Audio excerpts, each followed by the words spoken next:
जहालत सियासियत यानी तो दी जहालत गामा चागुइन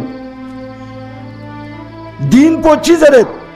दीन पोजर क्या मुसलमान में खिरिक रोंगे नु चिकटोक संदूक से खिरिना नु ना तुतपोस को भी उन्हें ना अम्मा सियासत चीज जरत क्या ये मिफ्चोस ना खिरिना इस तुतपोस को बेत क्या तो जहालत इन यूं अमीर पो अमीर तर गुएन गरीब पो गरीब तर गुएन तो सियासी जहालत ही हुसैन यों ख़त्म जाला क़याम बस